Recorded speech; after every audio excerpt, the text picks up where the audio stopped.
Hello, everybody. Mark Schaftlein with you, and this is the Schaftlein Report. We're going to cover everything. We're going to cut through all the propaganda, give it to you straight from left, right, and center.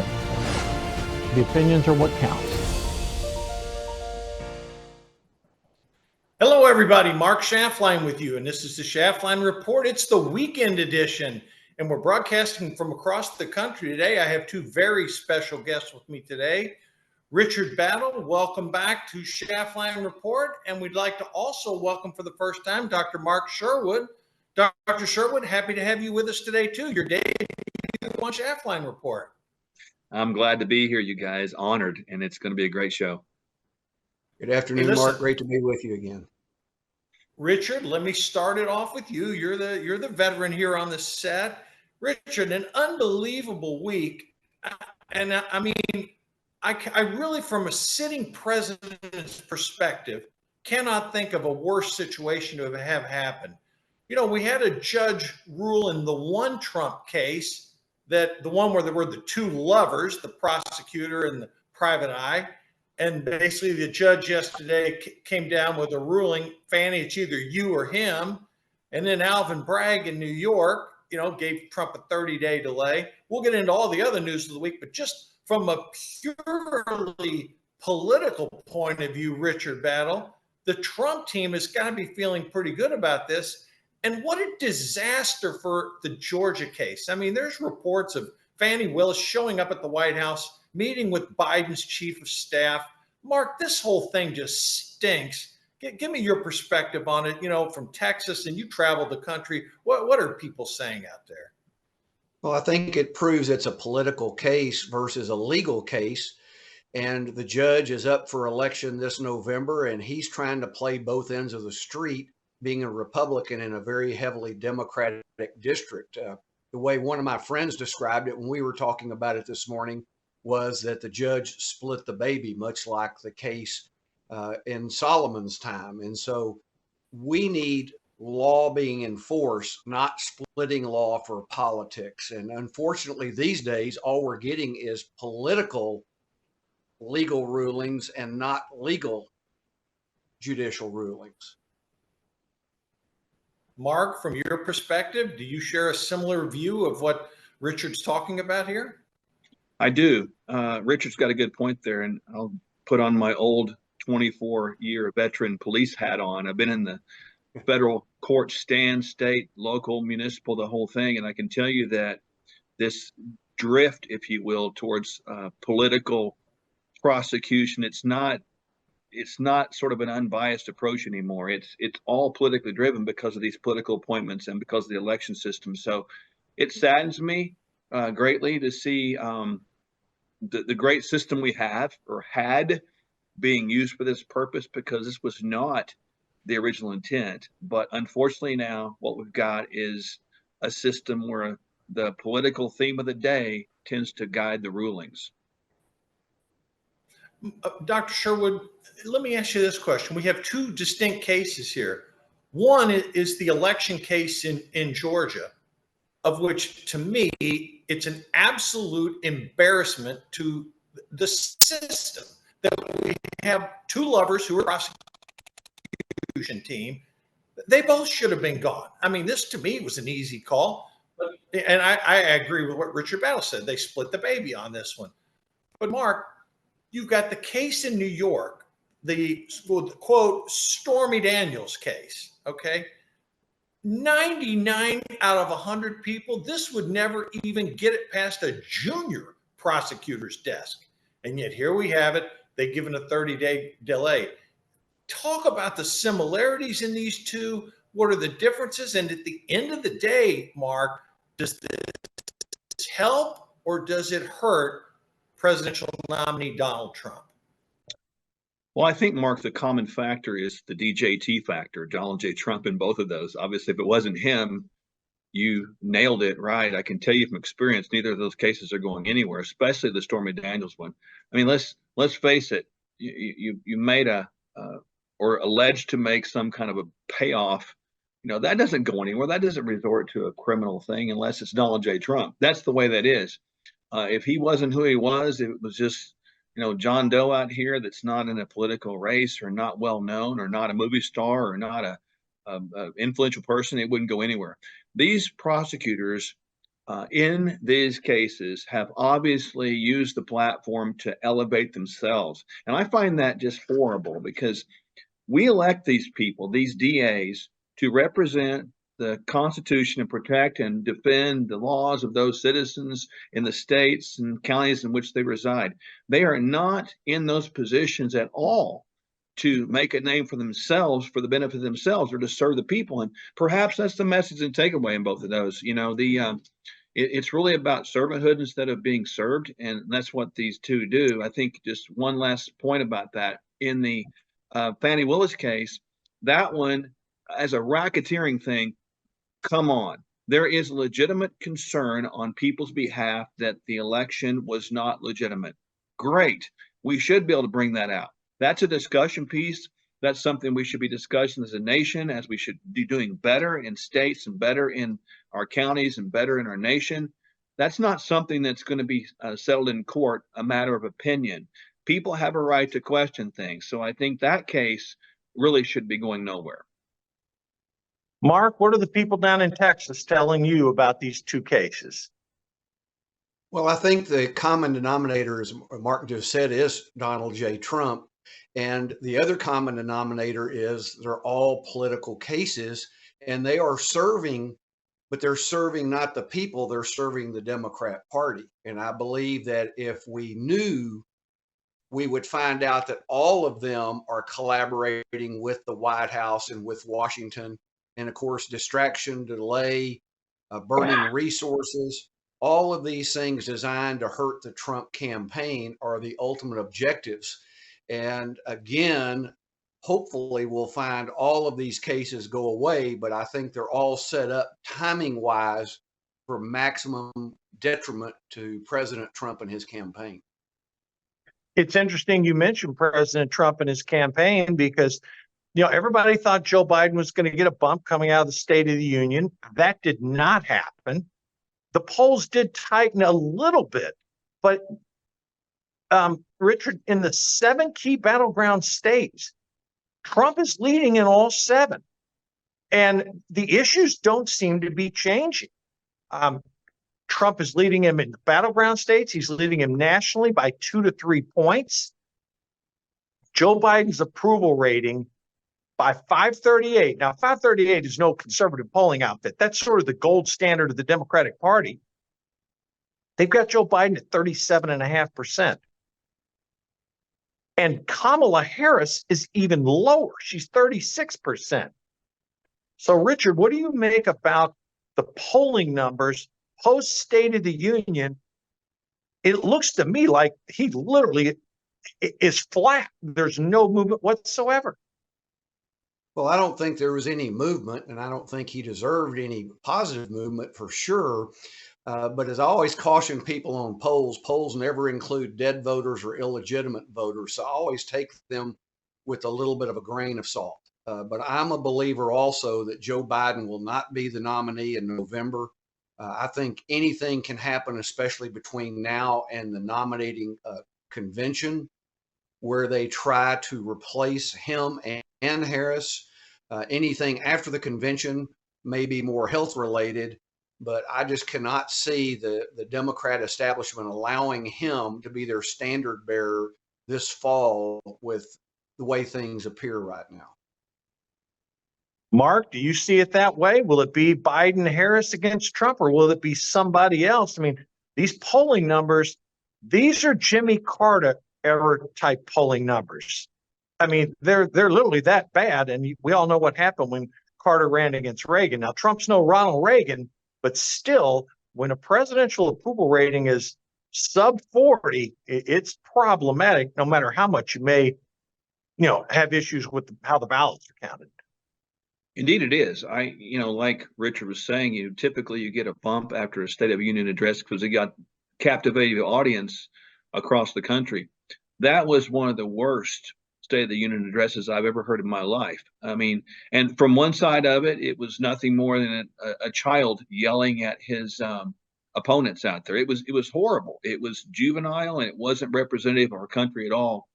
I agree with Richard on the second point that I do not believe that if the Democrats have any sort of brain cells left, that they would throw this gentleman out there in this situation, because I don't think they've got a chance to win at all with him because of, the way he is. It's so bad that even the Democrats are concerned about things. So I would be surprised if he is the torchbearer, if you will, the Democratic nominee come November.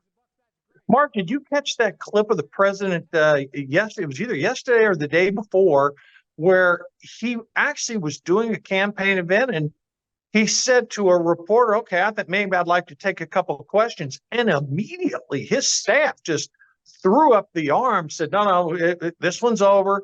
I mean, as an American, forget the fact we're on the opposite end of him politically. As an American, I'm embarrassed that our president can't even take questions from local reporters. I mean, how bad is that, Mark? Mark, I've been very concerned about this situation for a while. I remember when he was elected, someone asked me the question, and I put my clinical hat on, do you think he has dementia? And my answer was yes. I've had people in my office before. My wife and I have had people in our office, and I've looked them in the eye, that blank stare, and I'm talking from the heart here. It breaks my heart to see a human being like that, because I know what it's going to be with the effect it's going to have on one Jill Biden, his wife, as the caregiver, and you see a demise in a human being. So from the humanity standpoint, it's heartbreaking. From a political standpoint, leadership standpoint, it's unacceptable. When you've got a president, arguably the most powerful position in the entire world, that can't answer questions and cannot communicate, and his handlers are so protective of his ability to just critically think and answer, we've got major problems deep from a personal and professional standpoint. This is not a good situation. I don't see it getting better. Conditions like that, and we've watched this occur. We can go with McConnell, the same kind of concept. It's so sad, and yet there's got to be an exit strategy for these people. These politicians are becoming career politicians for a reason, but we got to stop that mess, because this particular person is sick, literally sick, and we have got to think about what that all means for our country. Mark, one other question, and then Richard, I'm going to turn to you after the break. But Mark, you saw the State of the Union, and you can disagree completely with Biden's points, which I disagreed on most of them. But just from a physical perspective, he did stand there, and I know it's a low bar, folks, but he did deliver a speech. How do you go from standing in front of Congress, delivering approximately a 1-hour speech, to where a couple days later you're on the campaign trail and your staff will not allow you to answer questions? I find that just bizarre, Mark. I mean, what am I missing here? I mean, and give our audience a little background on, your medical background so they can understand the context you're coming from. Yeah, my wife and I'm a naturopathic doctor. My wife's an osteopathic doctor, and we've had the Functional Medical Institute for a number of years, and our whole purposes have been to sort of reverse and prevent disease processes, including diseases of the brain. So we use all kinds of modalities. I would suggest we're probably a cross between conventional medicine, functional medicine, and probably even biohacking. So people really come to us from all around the world to kind of optimize their biological aging processes and speeds. What I saw in the speech, and this might throw you a little curveball here, when people begin to lose their mind, they're able to do one or two things well. In other words, if you get them on a track like that one track that is controllable, that's repeatable, they're able to do that quite well, and they're able to get out there and stay on track. But when you put them in a situation that's new, that throws them off balance, they can't handle that. They will lock up and go right back to the same track. So I saw him in the State of the Union just effectively broadcasting that one track, which is combative, repeating the same old half-truths, if you will. And I think that's what you're going to see more of the campaign if this continues as is. Well, Mark, thanks for your analysis on that. And when we come back, we're going to talk about Chuck Schumer, the Biden administration, and this not so subtle shift away from our long-term ally Israel. Back in 60 seconds with Richard Battle to provide the analysis on that.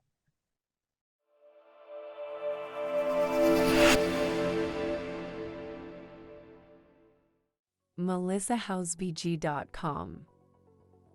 Bella Grace Elixir. She called me today and she told me something, and I said, you have got to tell the audience this. They need to hear this because it's really good news for those of you that, well, are taking Bella Grace. Well, I went to my hairdresser and I had not told her about this product that I've been taking. When she was blow drying my hair, she said, I just noticed when I was parting your hair and fixing it that you have a bunch of new hair growth. I've been going to this lady for probably 13 years and she's never said that to me. And I had noticed it, but for the fact that she noticed it was, I had to call Brand right away and tell him. She just said, you've never had this like this, and it's growing, and you just have all these baby hairs growing in, and they're kind of curly. And so I just told her that what I was taking, and she was amazed. So Bella Grace Elixir. melissahousebg.com. And we're back. Richard, I was astounded this week when Chuck Schumer came out and made his anti-Israel pitch. Now, again, for veteran politicians, I understand it. He is the number one leading senior Jewish politician in the country. He represents the state of New York. He's been in the House, been in the Senate. He's made a career out of it. He's a very smart man. Richard, I don't think for a New York second this was done in a vacuum. I believe that this was purely political, geared towards the problems that the president's having in Michigan. And correct me if I'm wrong, but he's upside down with Muslim voters. And I think the Democratic Party has made a calculation. We can't win under the current situation. And if we continue to support Israel, we will lose Michigan and we will lose the election. Call me cynical, but do I have a point or am I missing something here? No, I think you're absolutely on target. And when's the last time you saw Chuck Schumer do anything that wasn't 100% political? That's all he knows how to do. And this issue has driven a wedge basically in the Democrat Party because all of the Arab and Muslim people that are Democrats obviously want to stop the genocide, and they're getting a lot of public pressure from leftist type groups as well. And yet here we have a history of supporting Israel and Israeli and Jewish voters voting Democrat also. And they're trying to figure out how do we keep both of these parties, if you will, on our team through the election this year. And I think that he believes if he can throw Netanyahu under the bus and get different Jewish leadership, they can end up holding both sides of that type issue.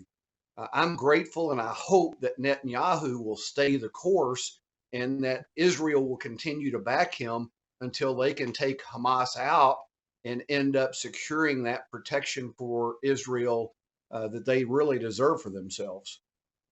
Well, let's not forget, Benjamin Netanyahu's popularity actually took a bump up after Chuck Schumer made that statement. So one thing about the Israeli people, they are very prideful as a country, as would most citizens of their country.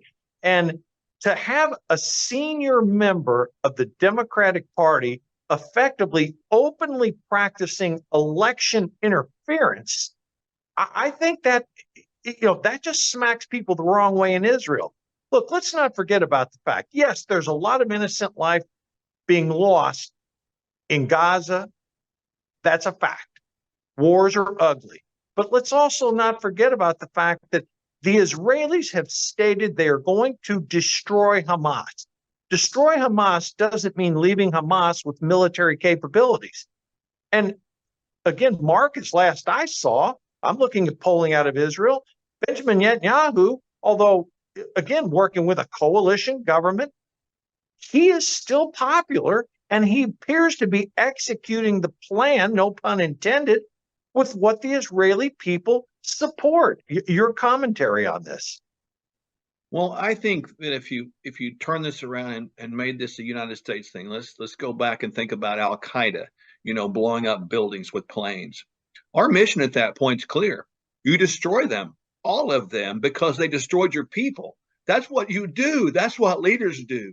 Benjamin Netanyahu is doing exactly what he needs to do for his people. That attack on their country by those terrorists was disgusting and inexcusable, and they need to be taken out. Any leader would do that. And I'm with you. I agree with the Gazans. No one likes war, but I would hope that that Gazans would say, you know what, we'll help you. We'll help you get these terrorists out of here. We'll not let them exist with us. You give us arms. We'll give you information. Let's get them out together, because it's bad for the whole entire world. And I agree with the assessment about Schumer. That was a politically designed statement, because they are afraid now of the Palestinian Arab vote uprising, because they want to hang on to what they have. That is the epitome of compromise. Richard, we're having debates now in the House of Representatives. You and I have talked about this previously. Initially, they wanted to tie aid to Ukraine and Israel to a border package. The House actually passed a bill, was never taken up in the Senate. Why are we now apparently sitting on the verge of passing an aid bill to Ukraine and Israel that have nothing to do with the security at our southern border? Well, I think that's a great question, because to me, our border is more important than any other border in the world first. And you're correct. House Resolution 2 in May of 2023 was passed, and it has sat there for 10 months. The Senate has not, will not take it up. Joe Biden talked about the Senate bill that they're discussing during the State of the Union. No one on any commentary before or after discussed the House bill at all. I don't know why the House Speaker Johnson and them are not bringing that up and banging that drum that, hey, we've already passed a bill. Why don't you put pressure on the Senate to deliver that bill? And of course, we know why, because it does not deliver the one thing the Senate bill includes, which is pathway to citizenship, amnesty for every illegal alien that's here, money for the cities and states who have been funding these sanctuary policies for the past few years, which is why they're not screaming bloody murder right now. They believe the federal government will come in and pay them off. And so to me, yes, we need to support Israel. I think that this particular bill gives the Democrats the ability to say, we're supporting the Ukraine, we'll support Israel because we have to do that to get the support for the Ukraine. It gives the Republicans the ability to say, we're supporting Israel. We had to bite the bullet to support the Ukraine as part of this bill also. It gives political cover for both parties. Mark, your turn. Well, life's about borders, isn't it? You've got borders in the room you live in. It's called doors. Those doors are not open to everybody to come in at will. If we did, we would have chaos. And look, we have chaos right now in our country. What we have allowed to come in has infected our country. And I'll use kind of an analogy here that I think is plausible and I think will make sense. When you allow poisons to come in the human body over and over and over again, the human body will not survive. It'll get sicker and sicker and sicker, like we are physically right now, because we haven't guarded the borders of perhaps our mouth, that thing above our chin and below our nose, right? At the same time, our country's borders. This is a no-brainer to me. Why wouldn't we secure our borders? I look at this, and that's one of the presidential duties. That's one of the constitutional things we should do, is secure the borders. This has been, in my mind, for the last several years, an impeachable offense, clear, point, and simple. And as far as I'm concerned, the states need to take it on, all of it, lock those things down. I'm not a supporter of just giving flat out amnesty to whoever. I am a supporter of closing those things down and identifying who's here. And then once you identify who's here, you sort through that, who needs to be here and who needs to go. And then at that point, you may consider who you let again in the future. Mark, that's too common sense. I mean, my goodness, you're talking like a common sense American would do here. Richard, we got about a minute, then we got to take a little break. But what did you make of New York Governor Kathleen Hocul blaming the Republicans for the problem at the border? I mean, I've heard of that to me was just, it's beyond stupid. I mean, under Joe Biden, we've let over 8.5 million people in this country. And when Trump was president, it had slowed to a trickle. 60 seconds. Tell me what I'm missing here. Well, you're not missing it, and that's typical politician reactions is always blame the other side. And here, President Biden's caused the problem. The sanctuary laws in New York contribute to it. They're having people wake up now and realizing that these illegals are getting benefits that U.S. citizens aren't, and U.S. taxpayers are having to pay for it. And so, what is a politician going to do? They're going to point the finger to the other party about that. And again, New York, while they're doing that, is saying we need to provide these people pathways to citizenship. We need to provide them work permits, which all leads up to driver's licenses, amnesty, and voting. And that's what they're doing right now while they're trying to blame the Republicans for the problems standing in their way to deliver that. That's typical Democrat. Blame the Republicans when they're not even in office. We're going to be back in 60 seconds, folks. And when we come back, we're going to talk presidential politics, the state of the race. We've talked about the border. We're going to get into some economic numbers, too, and tell you what the real story behind some pain in this country is and why these Biden numbers are not likely to improve. See you in 60 seconds.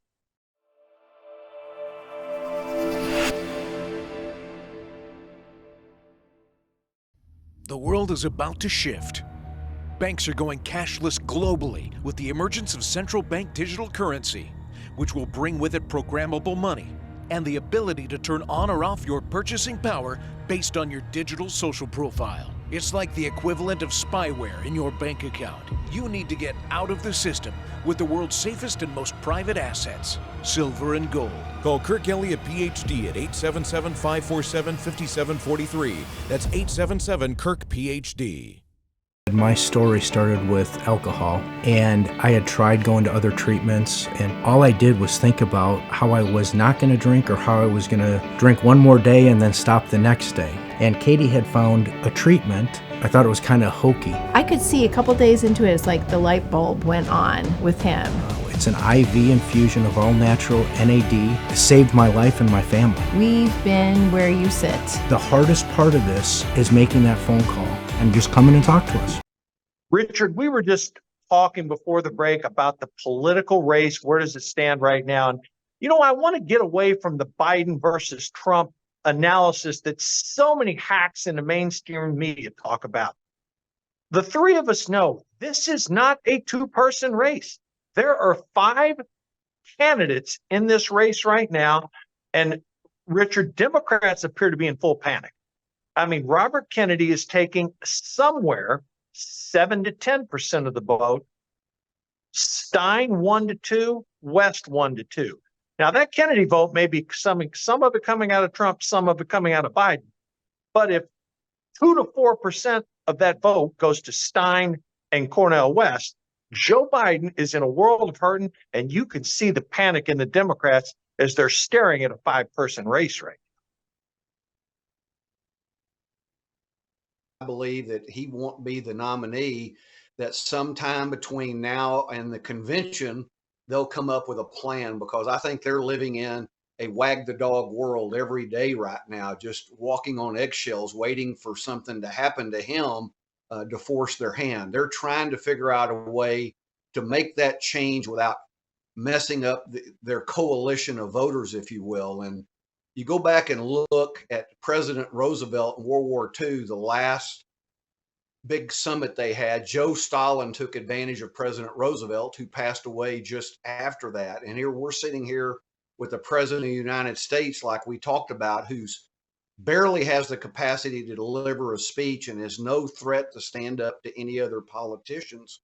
And the last thing the Democrats are going to want is something to happen between now and the election that makes it even look worse. And so I believe they've got to be working on a contingency plan right now that they want to implement and keep their coalition together. Mark, won't Joe Biden and Jill Biden have to agree to any such contingent plan? And with Biden's approval rating literally where it is, give me some feedback on this now. I mean, does Richard have a point? And is that where we're headed? Bear in mind, I know the Democrats are going to attack those 3 people, Kennedy, West, and Stein. But Give me your analysis on this, because this is a very fluid situation right now. It is. I don't think we've faced this fluidity or a situation like this in our time, at least my time as an adult. But I do think Richard's got a great point that, look, we've got a president right now who is obviously sick and he's aged, and the degradation of his behavior, his abilities cognitively have declined a lot. We've all seen that. And I would hope that at some point, that his wife Jill would have a talk with him and say, it's time for you to like ride off into the sunset, whatever that looks like in the Democratic Party. I think that the RFK effect is massive, and I think it's understated. He has at least a grasp of some of the big issues, and he speaks a good game with that. He talks about the health crisis, the border crisis, the mess that is.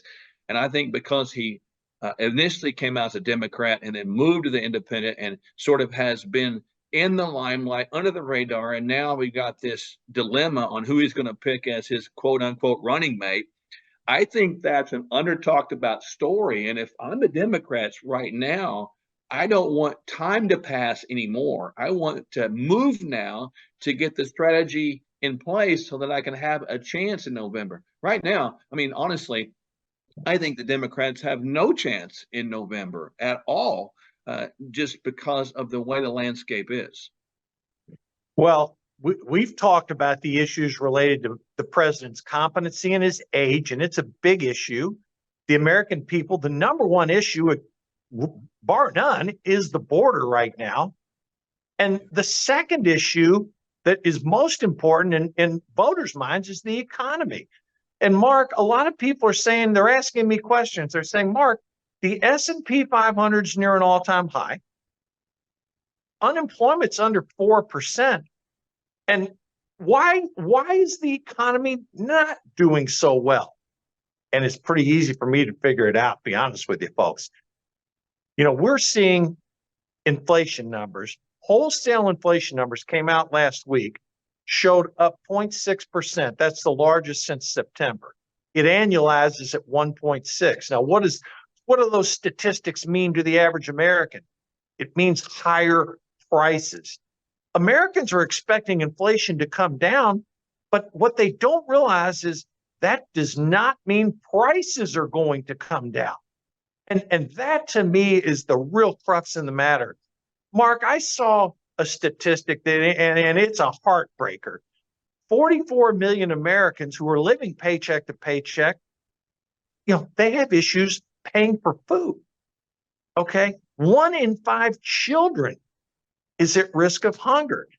And I'm asking myself, how in the world can a country as prosperous as this, with the diverse economic situation that we have, be in this situation? I can only come to the conclusion from talking with 2 noted economists recently that many people are having to work 2 to 3 jobs to get by. And this inflation, while it's coming down, from the time Joe Biden took office, it's running 18 to 19%. I mean, Mark, I wrapped a lot in there, sort of, threw a lot at you there, but tie it in, if you will, a little bit, because the average American economically is not feeling like those 10 or 20% that invested in the S&P 500.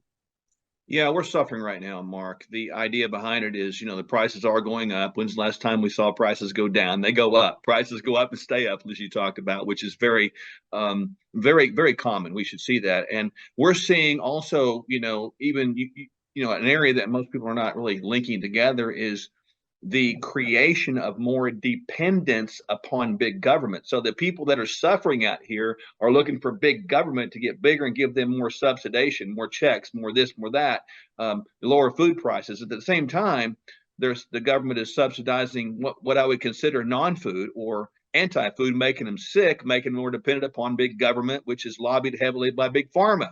So you've got this big old mess just putting people in bondage. And when we talk about food, I mean, that's side note, but tangentially important. Even in my own wife and I's world, we try to develop things to get people food. The Kingdom Fuel we have, and by the way, it's available out there at patriottv.store. That is $5 per serving for a whole meal for your family. I'm all about problem solving. I'm not about problem creation. And this particular spin we're putting on this, as you mentioned, that the Democrats is nothing more than more creation of the problem. And what they're trying to do, to kind of tag on to Richard's point, create this voter base that's based upon the dependence. And it's like slavery. You get them in there. I've got to vote for my guy because these are the only people who are going to give me checks, And so people are being victimized right now. Sometimes I feel like Moses, man, to my people, get out now. And people don't listen. But I believe that's where we are. Well, I'm glad you brought up patriottv.store because that's a great news site, folks. You can go to it. Mark's products are there. It's, one of the great contributors to patriot.tv. And we are going to have lots and lots of goodies on there for you. And let me share this with our viewers and our listeners too. Not only that, but we're having a big drive towards the end of this month where you're going to be able to log on to patriot.tv, become a VIP member. We are going to have all kind of nice goodies. A lot of stuff involving General Mike Flynn, his movie coming out. So, folks, very soon you're going to be able to go to patriot.tv, the VIP club. A lot of great things are going to be there for you. But we'll touch on that a little bit later in the show. Richard, let me come back to you. We have a country that is $34 trillion in debt. And I saw yesterday on CNBC a noted Wharton economist. This guy's a PhD. And I for the first time on mainstream television, I saw some fear creep in to investors. They're seeing this massive amount of debt that is not coming down and it's going up. We see cracks in the economy. We're starting to see foreclosures increase across the country. I've talked to you about what the issues are here in the state of Florida. Insurance rates have skyrocketed. Condominiums are going down in value, not up. Richard, $34 trillion in debt, consumers $1.2 trillion in debt, interest rates likely, the Fed was thinking 3 rate cuts this year. I'm not in that camp at all. Richard, what say you about the current economic state of this country, and will it act to pull down President Biden? Well, it's fragile at best. And I think for we who lived through the 70s and the inflation of the 70s, we thought inflation would never end. And Ronald Reagan rides in, kills inflation. And we thought then that surely we won't be stupid enough to do the things that caused the inflation of the 70s again. And yet here we are. And inflation is too many dollars chasing too few goods. And nothing's going to change with this current administration because they refuse to slow down spending. They are increasing spending. Biden's budget of $7.3 trillion is unbelievable. I mean, I can remember Ronald Reagan's budget the first year it hit $1 trillion, thinking how big that was. And so we can't have a government spending unabated forever with this type of debt. And yet we have Democrat congresspeople like one lady from New York City who believes there's no threat to the economy, that if you need to do something, you just print more money and spend it. It's no big deal. And we have to educate the voters that we should not be voting for people who are creating this spending because they will ultimately destroy our economy. And when that happens, it won't matter if you're a have or have not, we will all suffer. Mark, I know we're talking problematic related to the economic situation in our country right now for the vast majority of people. What is a possible solution here? I mean, if the federal government, again, I'm using round numbers, Mark, takes in approximately just under $5 trillion. And I say to myself, couldn't we run a government on something close to that? I mean, my goodness, that is those people can't even comprehend it. It's just a T word with zeros. But where they are feeling it is in their pocketbook. And Mark, I'm going to turn it over for you here, but I will. My final commentary on this is when that debt grows to a certain point, the interest expense alone on that debt is going to approach levels rivaling Social Security, Medicare, and national defense. And Mark, we do not want to have a situation where our country's spending more on interest than it does on Social Security, Medicare, and national defense. I think we've gone too far in this thing already. You know, anytime you have a government that's getting bigger, spending more, just printing money like monopoly money out there, it's a big old game. I've always thought that big government was the wrong way. And Ronald Reagan talked about small government, interestingly enough. And so we've got to turn this thing around, solution oriented. Obviously, I think that people that are telling us how to manage our money, i.e., the House and the Senate and our government, if they're so much in debt, it's probably not a good idea to listen to them. So you have to separate yourself from that and create an independent system of that. In other words, just like, you know, the old Declaration of Independence, operate separately, independent of that. So I've encouraged people to get secure in their health, physically, emotionally, spiritually, financially, you know, emotionally, so they can begin to live separately and not become dependent upon that. Because we created that thing. We keep giving them money, and yet they continue to squander it away. Perfect world? I would love to see the states revert back to statehood and quit paying the federal government so much darn money. Keep their money. Let's see if they can exist with that. You know, pressure's got to be put on them, Mark, so they can begin to cut the budget, to budget that thing where we don't have more debt. I mean, this is elementary stuff, but we're being deceived by them right now. So again, a little more common sense, I hope, probably more than people, you know, can take in, but we need to continue to think like that. Independence is the way to go. Well, and the crazy thing about it, Mark, is, you know, the people age 65 and older are growing. So you have a situation demographically in this country. I mean, if I was someone in my 20s, 30s, and 40s, you know, not that long ago we were in that area. But seriously, you're looking at this bomb of debt that they're going to have to pay. And anytime anyone even floats an idea like, well, maybe we need to raise the age limit down the road, they get politically just stymied. So I see this as a big issue. I think it's going to continue to grow. And I really believe that's a reason Donald Trump is up 20 points on Joe Biden. They look at Joe Biden and they see an 81, 82-year-old man that looks every bit his age. They see Trump, and again, a lot of people just can't stand Trump, but they like his policies. So I think when they're sitting there, they're going, wait a minute, I can't stand this guy. I'm talking that 10% of voters now who are going to decide the election. You got roughly, and I'm rounding here, folks, 39 to 40% of people, they're going to vote for Biden no matter what. Same goes for Trump. But you got that sliver of people that have to decide this election. And my belief right now, and I'm going to come back to both you guys, people look at Joe Biden standing there and they say, this guy looks old.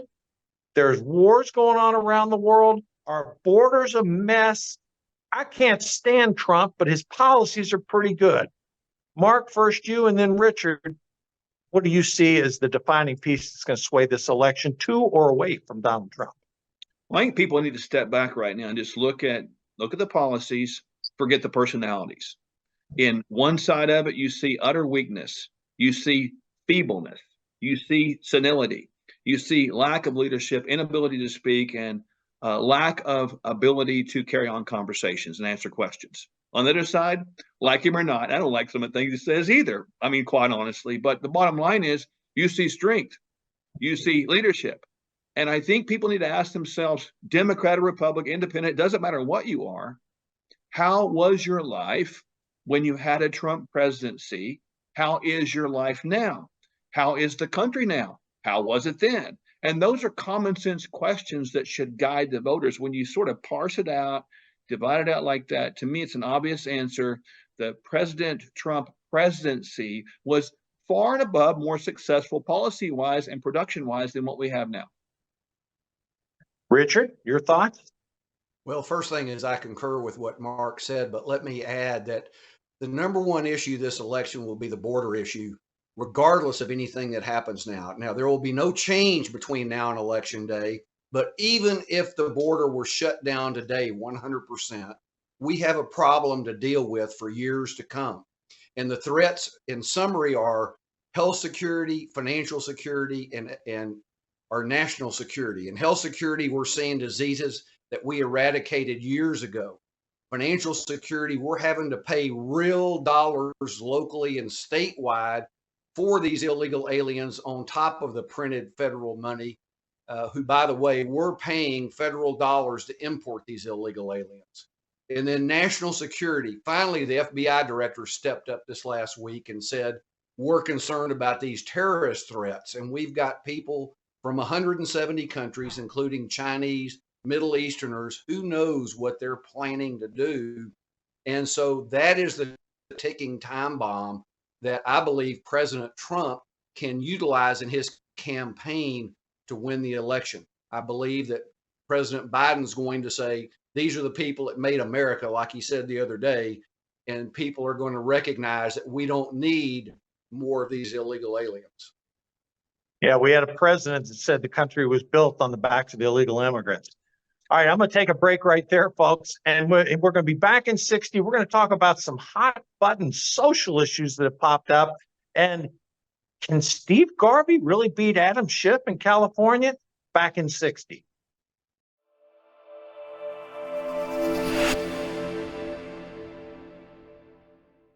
We've learned through the pandemic we can never be caught unprepared again. And so many Americans, when COVID hit, they had nothing in the house. Stores were shut down and doctors' offices were shut down. And even if doctors prescribed drugs, hydroxychloroquine, ivermectin, pharmacists wouldn't fill the prescriptions. That was a nightmare. Now the situation is much worse. We have these horrible supply chain problems. In our emergency medical kit at the Wellness Company, we have 8 prescription drugs that are all potentially life-saving. Most people who died with COVID, they died in the hospital because they didn't receive early treatment. Every American family should have one of these.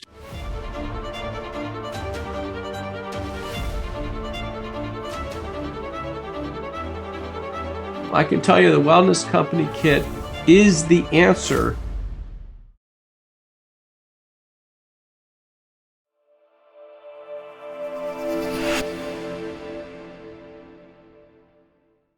Richard, I was shocked earlier last week when I saw the fact that the United States Military Academy at West Point, duty, honor, country, is being taken out.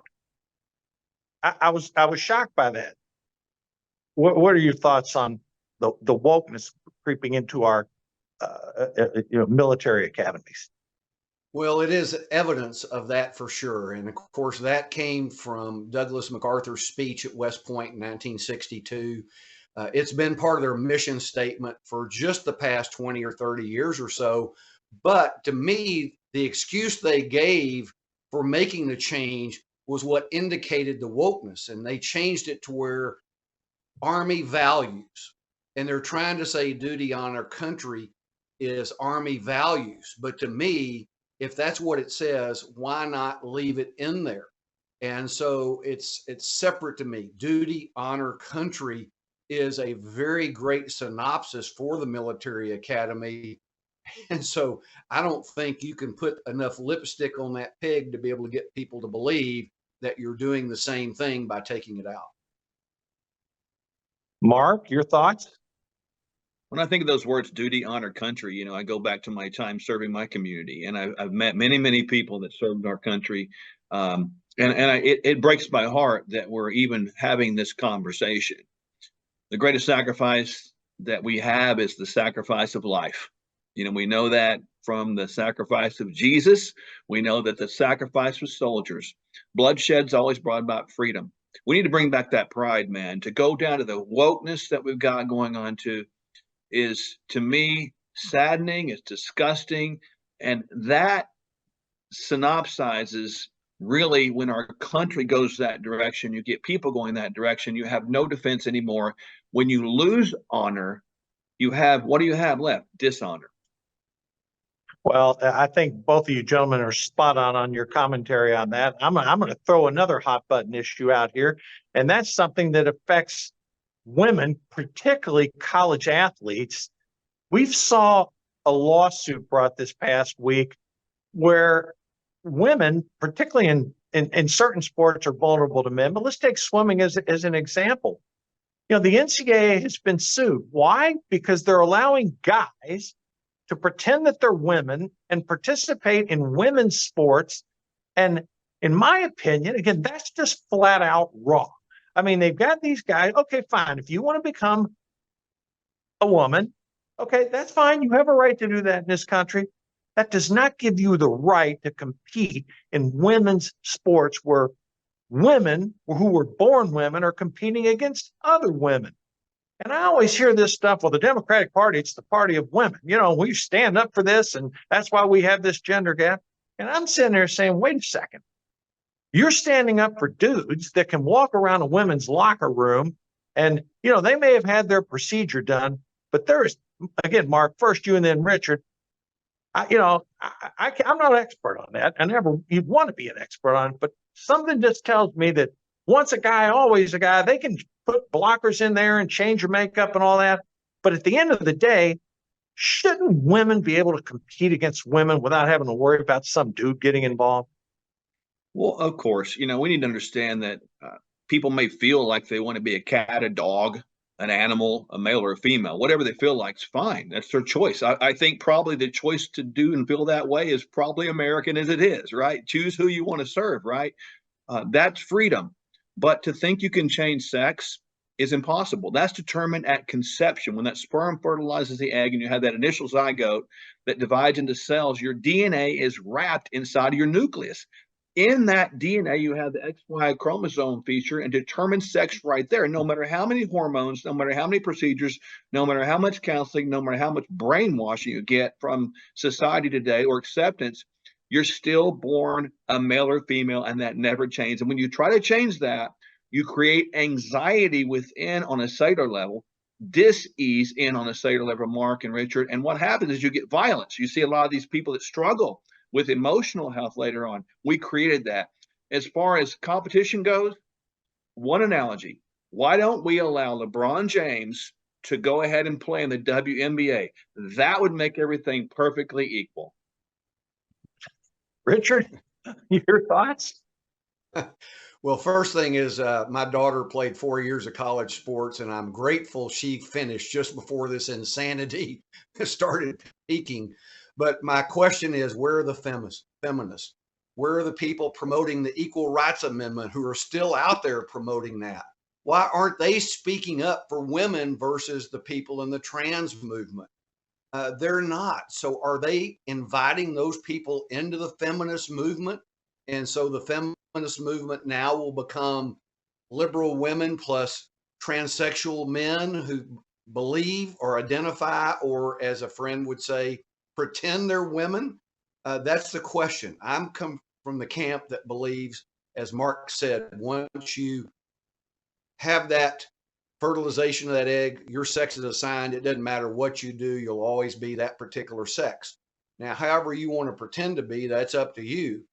But I don't believe the NCAA or other people ought to be allowing non-biological women to compete in women's sports, because eventually you will ruin those competitions and totally have to change the definition of women's sports, trans sports, et cetera. Yeah, and I think all three of us are saying the same thing. If you want to change your identity, have at it. But don't allow men who were born men to compete in women's sports. All right, we got a couple minutes left. I want to close it out with this. Adam Schiff, who helped Steve Garvey win that California primary, is going up against Steve Garvey, noted, very popular baseball player. Deepest deep blue California. Gentlemen, I saw the first sliver of poll that came out where Steve Garvey actually had a slight lead.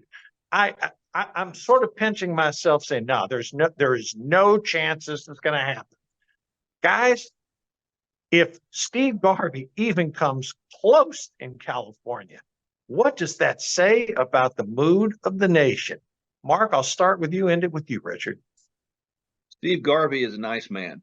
I haven't met him before, but back when I was a professional baseball player, I was very familiar with Steve and what he stood for. He's a very conservative guy. He's a very humble man, and I think because of that commodity, he can be well liked. I'm not surprised he's doing that well. it would be shocking to me if he wins. But even the performance that you suggested is pretty encouraging. I think it shows that the majority of the country is really seeing what's happening and trying to really sort this out among the election, voting for people, regardless of parties, who lead better, who lead people, and who serve better. I hope that continues. Richard? Well, there's three things I think that he has an edge in. I don't believe he'll win. I would love for him to win. First thing is authenticity. I think Adam Schiff is the exact opposite of authenticity. He's the most contrived person, inauthentic, lies to get what he wants. And I believe Garvey can use authenticity. Second thing is professional politician versus a citizen. And I hope more and more voters are getting sick of professional politicians, regardless of party, and will vote for citizens to go back as we were founded in this country to do years ago. And so to me, those are the top two. And the third one just escaped my mind with time, but I hope that Garvey will win, and I would love to see Adam Schiff beaten and knocked out, because there's no benefit for him for the country being in office, period. Well, I want to give you each of you 30 seconds. Mark, again, brief our audience about what you're involved with, and then Richard, talk about your latest book. Each of you got 30 seconds to close it out today. Yeah, obviously, my wife and I, running the Functional Medical Institute, we're trying to give out hope to people.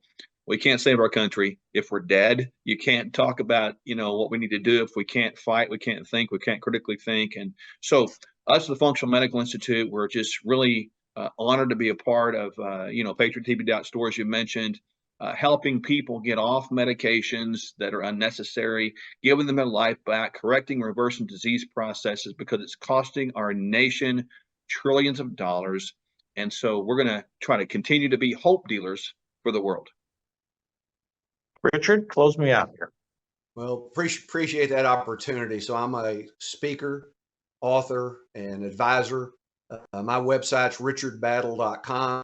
I have 10 books. You can find them on Amazon, Richard V. Battle. I write books that are motivational, inspirational, positive, about the American-do spirit, faith, hope, encouragement.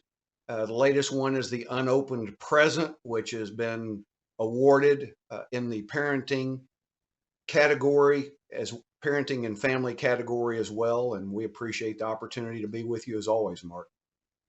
Well, I want to thank both of you gentlemen for joining me today. And again, folks, go to patriot.tv. We've got so many great things there. We've got great streaming shows, great hosts, radio. We've got great articles that are on our site every day. Become a VIP member. You're going to see some great things towards the end of the month with General Michael Flynn, who we're very proud to have sitting on our board of directors. And again, thank you all for taking time out of your weekend to listen, to view with us. We'll be back next week. Stay safe. We'll see you soon.